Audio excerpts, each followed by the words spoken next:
मागच्या वर्षी निराशा पदरी पडलेली आहे। पैसे भरून 1 रुपया सुद्धा विमा मिळाला नाही। त्यामुळे यावर्षी पीक विमा भरायचा नाही। तो पीक विमा काय कामाचा नाही, हे सरकार सुद्धा कामाचं नाही, अशी भावना आपल्या शेतकरी राजाची झालेली आहे। मात्र काही गोष्टी अति महत्त्वाच्या आहेत, त्या तुम्हाला सांगणं गरजेचे आहेत। नमस्कार, मी ज्ञानेश्वर खरात पाटील। पीक विमा भरावा का हा विषय तुम्हाला समजून सांगतो। आता सध्याचा पीक विमा हा ट्रिगर नसलेला पीक विमा आहे। त्यामुळे मागच्या वर्षी कुणालाही नुकसान भरपाई मिळाली नाही।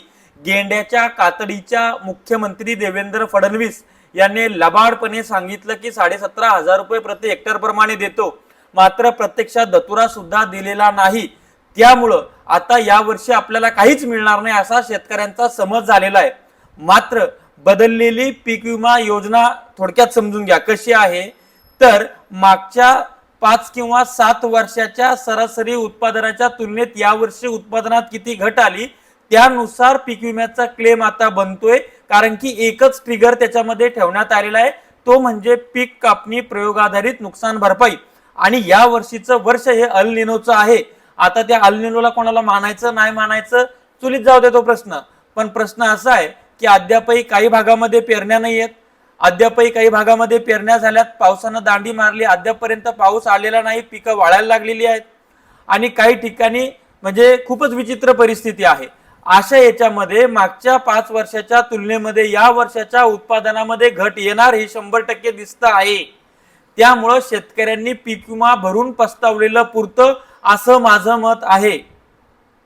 परत एकदा सांगतो की आता तुमचा पीक विमा 1 रुपयात नाही, तुमचा पीक विमा ट्रिगरवाला नाही, तुमचा पीक विमा हा मागच्या 5 किंवा 7 वर्षाच्या उत्पादनाच्या तुलनेत या वर्षी किती उत्पादन येतं ते जर कमी आलं सरासरी उत्पादनाच्या तरच तुम्हाला मंडळा आधारित पीक विमा भेटतो। परंतु या वर्षी अनेक ठिकाणी पेरण्या झाल्या नाहीत, अनेक ठिकाणी पेरणी झाली आहे, आता पाऊस नाहीये, त्या ठिकाणी पिकं येतील का नाही अशी परिस्थिती निर्माण झालेली आहे।